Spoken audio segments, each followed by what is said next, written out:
What's up, people? We are now back for another strong episode of the Layup Line Podcast. I'm with my brother Mark. Mark, what's good? What's good, world? We've been off for a couple of weeks, man. And a lot of shit's happened. I guess we needed a vacation, right? Holidays have passed. How was your holiday? It was great. How about yours? Not bad at all. Not bad at all. I'm looking forward to Christmas, so that bill's going to be great. Crazy. Already in debt. Straight up already in debt. So a lot of things have happened in the sports world that we can discuss, but we're going to focus on one thing today. Yep. And I think that's one thing that everybody's talking about. Yep. And that's Deion Sanders. Yep. For most of you who may not know, or for the quite few who may not know, Deion Sanders, the legendary football player who was coaching at Jackson State, should we say quit? Or should we just, how we say it? Moved on. Moved on to Colorado. Mm-hmm. A bigger job, better job from all aspects, which we'll dig into. And he's receiving a lot of mixed reviews. Mm-hmm. You know, there are people who love it. There are a lot of people who don't love it. Last night, should have saw the video last night. He's at the basketball game. Mm-hmm. Whole crowd cheering. Really? They like him. And that's behind the camera. And the cameraman. The cameraman is thank you, Doctor. Cut. Game over. What's your thoughts, Mark? No, I think despite him doing a great job at Jackson State, a great job putting them on the map, in the coaching profession, the opportunity to get when you're hot is when you go. Absolutely. Well, I mean, that's just the sports world in general, not just coaches. When you're hot, you got to go. And he's at his hottest right now. He got a big time job offer right now. He's got to take it at that particular time because we never know what's going to happen in the future. But so why do you think he's receiving backlash? Let's talk about the backlash he's receiving, right? Because there are some naysayers, or not naysayers. There are some people who believe that he should have stayed at the black college to support or to grow the black college game or the HBCU game, and I totally disagree.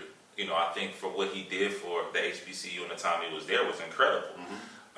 So why should he be the only one to be held accountable for not moving on and not doing more with his coaching career because they need him to be there? Nonetheless, maybe they should have, perhaps it would change, but more coaches need to go to the HBCU because they can see they can have success and move on from there. Use it as a launching pad. Use it as a launching pad, right? Or stay there if you want to, but there's potential to have a great coaching career there. But why do you think people are giving him so much negative feedback on the move? I'm confused. I don't understand because if it was I hate to put race into it, but if it was somebody, a counterpart or his peer that was white, they would have no problem with him moving on to a different school because coaches on every level and every color they move on every year. Yes. And this would be no difference than him moving on. Maybe because he promised them to use I'm gonna build this up and support Black Power type stuff. Right. Which is fine. He used that was that niche to get into into that area. But now he's changed. He's moved on to a different job because that's what he's supposed to do. That's our job. He's supposed to do that. Maybe he's a different level of inspiration. You can do this, kids, and then move on to something bigger and better. Absolutely. I don't see a problem with that. But that's the nature of the business. That's the nature of life. Okay. Like who goes into a situation thinking, I just have to stay here because I'm loyal when there's another or a bigger step you can take and stay within your field. Everyone when they start a job day one, they're like, this is the best job. I love this job, and the job can be good to them. But if the better job comes and they say we'll pay you more money, give you more resources, and do what you want to do, who's not taking that job? Right. Like a coach at Potsdam State University, Potsdam State in upstate New York, he's thinking Duke. When you're up and coming, he's thinking my ultimate goal. But he loves Potsdam at the time. He loves it. Love it. He's wearing the colors all the way through. His kids are wearing it. But his job is first and foremost to do well at that level, get to the next level, do well at that next level, move to the next level, then ultimately get to the highest level that he could possibly reach in his lifetime. And then, as he gets older, start settling in, maybe find a spot where you can just chill. Just chill. But even that, who wants to chill? I would assume, especially in the coaching world, it's always let me get to the next level, right? And the next level, and maybe everyone's next level is different, but ultimately the next level is the NBA to some degree. And even when you get there, you're trying to fight to be a head coach. When you're a head coach, you're trying to fight to do other things, maybe USA coach, or whatever the case may be. But college is a monster anyway. You know what I mean? So I don't know anyone who would just sit there and just deal with stuff he's dealing with, and and we can't say this is factual, but there have been things that have came out about the school stealing money, Right. No support system. I mean, this man allegedly, used money out of his own pocket to pay coaches, use money out of his own pocket to build facilities. These are things that don't happen in the college world. Right. So even if those things are true, why would he not leave? Let him stay there and continue to pay money out of his own pocket to get what he wants when he can go somewhere else and get all of that times 10. Right. It makes sense. It doesn't make sense. It doesn't make sense. But I will say this though, and this is for those naysayers regarding Brown.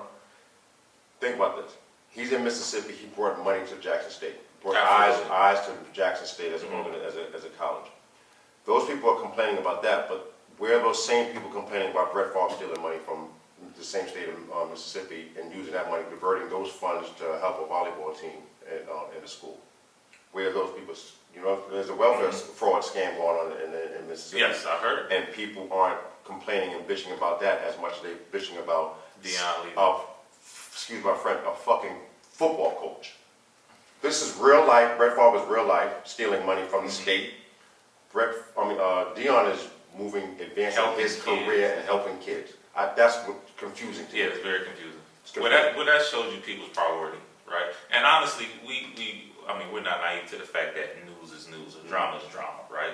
So for us, and this is one thing I did want to touch on, do you think us as a community, do we support each other enough as a black community?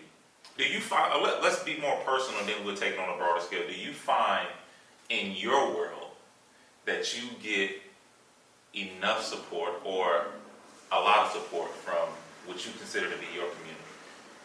I will say this, being politically correct, but that's not me. No. Yeah. I think that we do a very great job of pulling one another down. No, let's look at you specifically. I think that people do a great job of pulling people such as myself down, or not necessarily pulling them down, but not supporting them in the way that they should support. Yes. And I think that's sad, and it's just the stark reality in the world in which we live in. Particularly, and I hate to say it, in New York. New York is like that too, because we're all on top of each other in New York. True. So it's technically that crab in the barrel type of situation, that phrase. But I have a hard time seeing people really support one another all the way through. They may say it, yes, but when it's time for action, it's lack of action. I would say I totally agree, and I'm literally talking about, or specifically talking about support within our community. Mm-hmm. We do the same. We're in the same line of work or the same industry, and we cross paths. And I always give you credit for reaching out to me to do things with you, which you didn't have to, especially me being not from New York. But I've noticed in my time in New York, and I've been here for 16 years now, quite a minute. And my target market has somewhat changed, although I'm still targeting youth primarily. But I see the people who do support me in masses are different than what I would expect. Yeah, they don't look like you. Most of them don't look like you. Yeah. And I don't care. I'm here to, to provide my knowledge and my passion. So whoever could be a green, brown, black, white, don't make a difference to me. I just want to work with kids or work with players.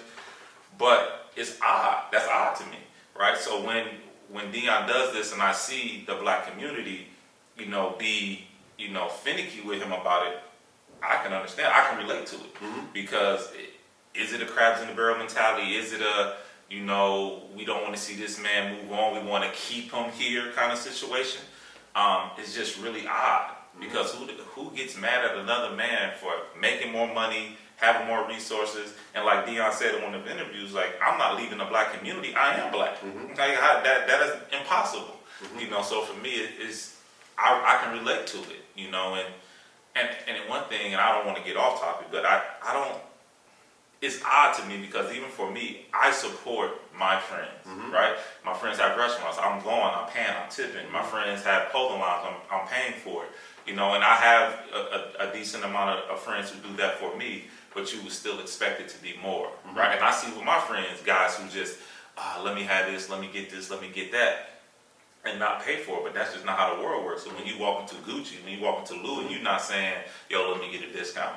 You know, I had a kid that I was working with, and you know, we try to be flexible. I'm sure you are as well, but my price points are my price points. But we want to work with as many kids or share our knowledge with as many people as possible. So when we see somebody who may not be able to afford our services, we want to work with them still. Right. So I had a kid, you know, who I was working with financially, and he was a really good kid, came from a really good family. But I was cutting him a break, right? So basically taking money out of my pocket to help this particular family. And it was odd that they were paying, you know, $500, $600 to go to a basketball camp somewhere. He had the latest and greatest basketball shoes. And I'm thinking back in my mind, like, you spending all this money on things that are not going to immediately get them better or possibly never get them better, but you skimming my money, Right. which I'm working with this kid 2-3 times a week to get them better, it's just odd. You know what I mean? I never understood that. I'll give you another scenario before we move on. Everyone's goal, let's say hypothetically, everyone's goal is to get out of the hood. And everybody champions you when you're trying to get out the hood. Oh, that's my guy, this is my girl, my sis, little bro, whatever. Once they make it, they say they don't come back to the hood. Right. No, my job was to get out. Right. So I'm out. So now I may come back on and make appearances and stuff like that, which is, you know, supposed to inspire the next generation. I'm not required to do so. No, yeah. There's no. But I, Mark Williams, will come back and do that. But Right. But the job is to get out.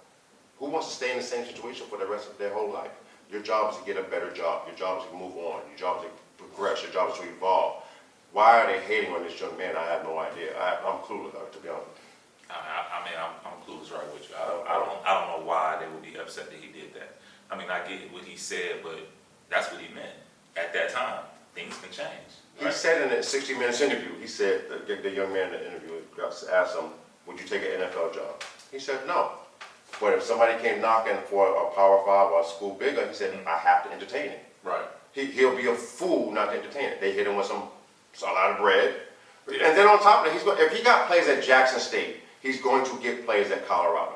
Particularly you add the fact that the NIL money is involved. He didn't have any NIL money at Jackson State. He probably, I don't know what he did to get players there. Who knows? Right. We don't know what he did there.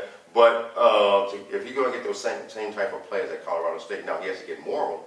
Yes. Because you know he's in the big league now. Which I don't think he's gonna have a problem with. Not at all. Yeah. Everyone's going to flock there because Yeah. he's a personality. He's going to help him get to the league. And he's a good coach. Like, forget his personality. He's a rock star. He's a rock star. He's a coach. He's a good coach. And that is his.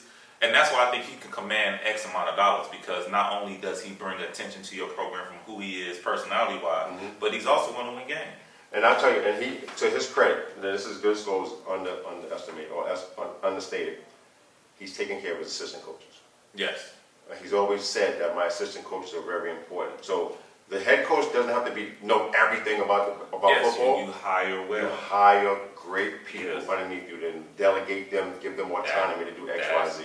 That's what the leadership key. is about. Yeah, that's the key. So you don't have to do everything. Right. I don't give. Well, he did what? I don't give. You handle He that. got that. Yeah. Well, I think we're seeing the effect of just his rock star personality since he's been, which is like day 6, day 7, since he's been at Colorado with, you know, the amount of people in the transfer portal now, a lot of them, you know, looking to potentially transfer to Colorado.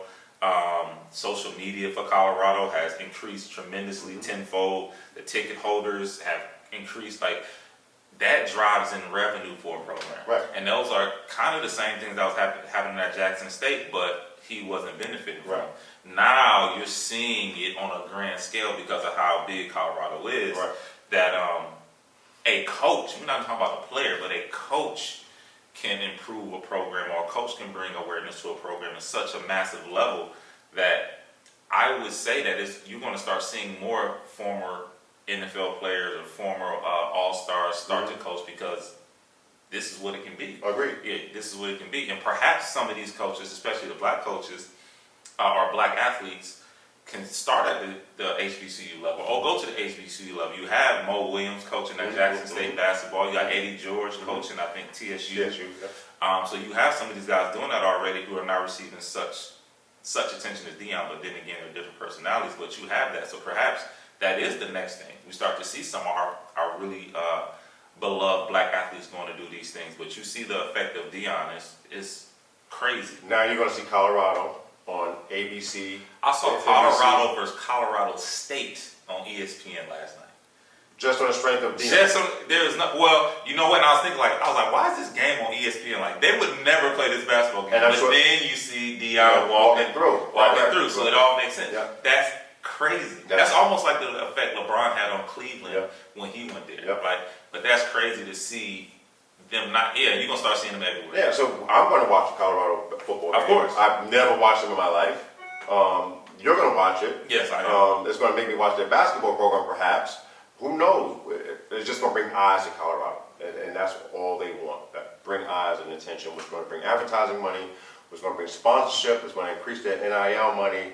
They're probably going to add onto their stadium. They're going to build a new locker room. They're going to do XYZ. So it's a wrap. The Deion effect is real. But before we even wrap this up, I wanna say this. If I'm a player and a coach, but if I'm a player, I'm looking at where he went, right? Because Deion could have perhaps, maybe he waited another year and could have got a bigger job, Florida State or somewhere crazy. But he went to Colorado, right? He went somewhere that he could grow, right? Not that he was, or not that's bigger than him, right? And he would be overwhelmed by the school, right? Right. So as a player, when you're talking about coming out, what schools you go somewhere where you can grow. Don't go to a school that you're overwhelmed by the school, right? Some of these guys that come out and I want to go to Duke and I want to go Arizona or whatever the case you want to be. Just take a look at where you can go and grow, and where you can help the school build, because they will love you more than you can even imagine. If you go to just a smaller institution. That's a great point. From our perspective, our basketball side, we have players that go to, they aspire to go to Duke, this and the third, and they go there and they sit the whole 4 years. Had they gone to, let's say, a school not as great, not as high as far as Iona or something like that, and they walk back through the school after they graduate, they're treated like a god or a goddess. Yeah. That's that. At the end of the day, that's what you want. You don't want to be like, he played on the national team. No, this guy was the man on our team, and he's a god. The man, right? And you're gonna get the same respect. I mean, I went to a smaller Division I school, but we played some really big schools. You know what I mean? And I think that helped me grow into my own. Had I went bigger at that particular time, I don't know what would have happened. But I knew that going there, I had an opportunity to play and play early, and that potentially helped me with my experience in college. Yeah, there you go. You're right. Good I want to, before we go into the dunk of the day, I do want to say congrats to Brittany Griner for coming home. That was a long ordeal. I know there's a lot of controversy around that, but needless to say, it's happy to see her back on U.S. soil. Regardless of whatever happened, her actions or her, the decision she made to do whatever, that was crazy to see her locked up in Russia for so long for something we would probably consider something small. So I was happy to see her here.